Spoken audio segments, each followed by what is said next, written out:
Who's asleep amidst the trees? Bats all the swaying in the breeze. Hoy, en Lugares con Historia, vamos a ir hasta una región del norte de España donde existe una maldición a causa del cine y los más jóvenes quizás no lo conozcáis. Los más jóvenes, hablo los nacidos allá por el año 2000 aproximadamente, pero hoy os va a contar Kela una historia muy, muy interesante y muy conocida, la verdad. Por eso es por lo que, sobre todo, es muy conocido ese pueblo, por esa pequeña maldición de la que ahora a continuación Kela nos va a hablar. Muy buenas, Kela, ¿qué tal? ¿Cómo estás? Hola, muy buenas, Víctor. Pues muy bien. Muy bien. Bueno, pues, cómo no, nos vamos hasta tu tierra en el programa de hoy y, bueno, pues nos vas a llevar hasta una ubicación muy, muy, muy mágica y muy temida quizás por algunos. Cuéntanos hasta dónde nos vas a llevar. Bueno, pues vamos a visitar una iglesia gallega. Como bien has dicho, es un templo que se encuentra concretamente en el municipio de Noia, al sur de la provincia de A Coruña, concretamente en la Plaza de la Constitución, donde bueno, pues hay un cruceiro que mide alrededor de 4 metros de altura y se encuentra en el corazón, en el casco histórico de Noia.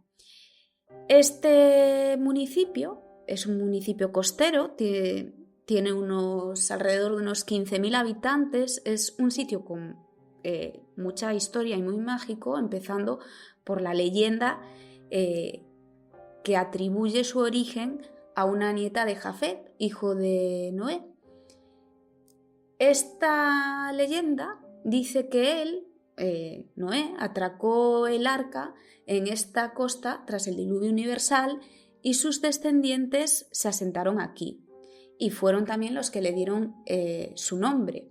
Lo cierto es que los orígenes de Noia se remontan a los tiempos de la prehistoria, los celtas, y también fue conquistada por los romanos, los germanos y los árabes. Bueno, podemos encontrarnos restos de castros fortificados y monumentos funerarios megalíticos como el dolmen de Argalo, por ejemplo, también conocido como a Cova da Moura, que está situado a unos 2 kilómetros más o menos y datado del año 3000 a.C. Por cierto, que en los alrededores de este yacimiento, en el año 1980, se encontraron bastantes piezas arqueológicas pertenecientes a esos primeros pobladores. Por supuesto, merece mención el hermoso cementerio de esta localidad, que se llama Quintana dos Mortos, del que se dice que su tierra fue traída desde Palestina por los caballeros templarios, pero de él hablaré otro día en otros Lugares con Historia, pues si nuestros oyentes quieren conocerla, claro, su historia. Claro. Bueno, pues mira, directamente ahora mismo cerramos, si quieres, el próximo programa con este emplazamiento de Quintana dos Mortos y ya está, ya tenemos tema para el próximo programa, ¿te parece? A mí me parece perfecto. Pues ya está, adjudicado. Bueno, pues ahora vamos a ir hasta la iglesia de San Martiño de Noia. Descríbenos cómo es este lugar, o sea, consigue que cerremos los ojos y no la podamos imaginar. Bueno, pues San Martiño de Noia es una iglesia, es muy bonita. Su fachada llama muchísimo la atención por su pórtico y su rosetón flanqueado por 4 ángeles tocando una trompeta, dándole un toque así como apocalíptico, recordando a esos ángeles del juicio final. Llaman la atención también los 3 escudos que decoran el tímpano. 2 de ellos son idénticos, pertenecen a su fundador, y el central, que es más grande, corresponde con las armas del reino de Castilla y León. Es una construcción de estilo gótico marinero. Esto es una característica muy peculiar en las construcciones, sobre todo en las iglesias de la Costa da Morte, que abarca desde Bergantiños hasta Fisterra. Fue mandada a construir por el arzobispo compostelano Lope de Mendoza. A él es a quien pertenecen esos 2 escudos iguales. Fue consagrada en el año santo de 1434, aunque al ser una edificación tan antigua se dice se tienen dudas a la hora de datarla con una fecha exacta, y se dice que fue erigida sobre una antigua ermita del siglo XII dedicada a María, y que también pudo existir sobre este terreno una fábrica. La iglesia tiene planta cuadrangular, una sola nave bastante extensa, dividida en 4 tramos, aunque en un origen la intención era construir 3 naves. Su ábside es pentagonal y está coronado por almenas que hacen que se parezca casi más a una fortaleza que a una iglesia. En lo alto de la nave porta una cruz flordelisada, sobre un cordero pascual. La cruz flordelisada, pues por un lado esa cruz representa a Jesús y por otro esas flores de lis que están en los extremos representarían a la Virgen, ¿no? Uniéndolas, pues eso, en un solo símbolo. Pero lo que más llama la atención de su exterior y de la fachada principal son esas 2 torres a los lados, una de ellas, la del reloj, inacabada, y que va a ser la protagonista de la historia de hoy porque se dice que sobre ella cae una terrible maldición. Por cierto, que el pórtico de San Martiño de Noia fue inspirado en el pórtico de la Gloria de la Catedral de Santiago de Compostela, porque posee también una portada con decoración escultórica en donde se representa a los apóstoles, a Jesús, a la Virgen embarazada, 14 ángeles y al arcángel San Gabriel. En la fachada norte hay otra puerta más pequeña, pero igualmente porticada, con la representación de la Virgen con el niño en brazos en el tímpano, y a su derecha San José y a su izquierda el arzobispo don Lope de Mendoza.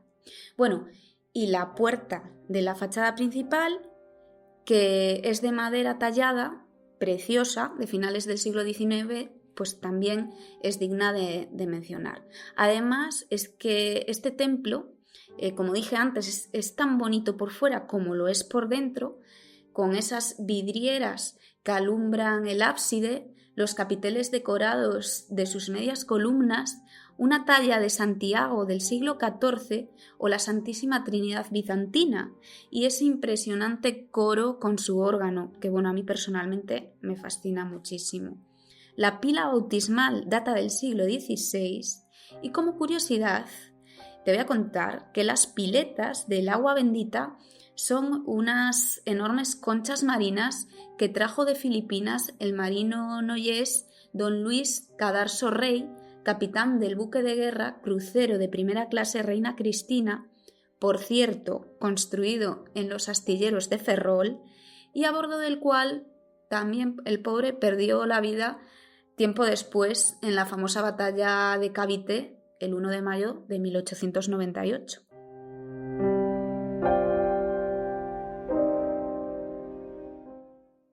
También me hablaste de que había una leyenda sobre la maldición de la torre inacabada. ¿Cuál es esta leyenda, Kela?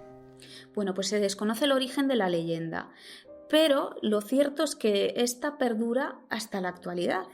Y es que dicen que una maldición se cierne sobre esa torre inacabada, la torre del reloj. Y dice la leyenda que quien intente acabar de construirla tendrá un terrible final. Toda esta historia se origina en principio cuando el propio cantero que construía la torre se mató mientras levantaba el campanario, dejando pues su trabajo a medias. Y se cree que de ahí empezó a correrse la voz de eso, de que quien finalizase la obra correría la misma suerte. La misma suerte como la que corrió el cineasta Claudio Guerin, que aquí es donde hacía hincapié en los más jóvenes, que quizás esta historia no la conozcáis, o a lo mejor sí, estoy equivocado y la habéis escuchado. Por ejemplo, la vi en Cuarto Milenio hace unos años que salió y a lo mejor por ahí la conocéis.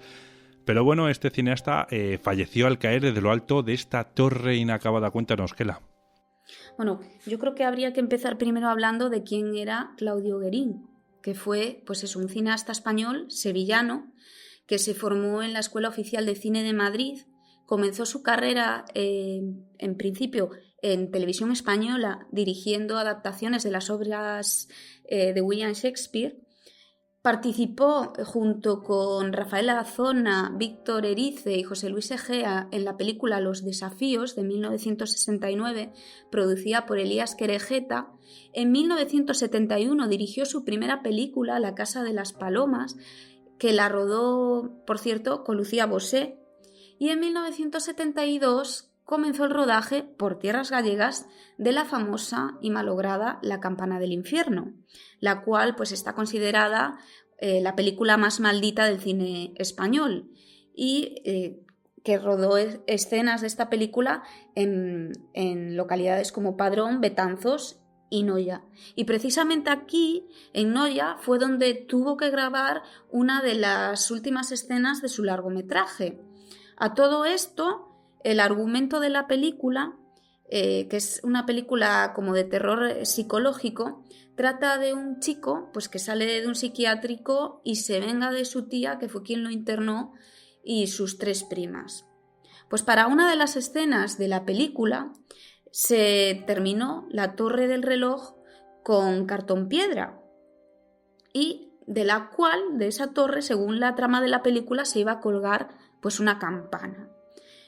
Bueno, yo desconozco si él sabía o no sabía de esta maldición. El caso es que el día 16 de febrero del año 1973, el director Claudio Guerín se subió a la estructura para revisar él mismo los encuadres y al parecer se dice que quiso saltar desde la torre al tejado de la iglesia con tan mala suerte que su pie pues, se enganchó o resbaló. El caso es que perdió el equilibrio y cayó a la plaza ante los allí presentes, que bueno, al principio pensaron que se trataba de algún efecto especial, que quizás era un especialista y que al rato, ¿no? Inmediatamente se dieron cuenta de que no, de que la caída no formaba parte del guión y se llevaron las manos a la cabeza cuando vieron que quien se había caído había sido el joven cineasta que falleció en la ambulancia de camino al Hospital de Santiago a la edad de 35 años. La película fue terminada por Juan Antonio Bardem y bueno, como curiosidad, en el punto exacto donde cayó Guerín, en esa plaza de la Constitución de Noya, recuerda su muerte una cruz grabada en una de las losas de piedra del suelo. Menudo final fatídico que tuvo Claudio Guerín. Y es una pena, la verdad, porque era un cineasta, un director de cine, vamos, magnífico y tuvimos esa enorme pérdida. En fin, bueno, pues Kela, poco más que me queda que preguntarte, y porque ya encima hemos ya terminado también, ¿no? Hemos decidido, o adjudicado más bien, como dije antes, el tema del que vamos a hablar en el próximo programa. Y bueno, pues nada, que ha sido un placer y nada, que tengas una buena semana y que nos vemos en el próximo programa. Pues hasta el próximo programa y el placer ha sido mío. Un abrazo muy grande, Víctor.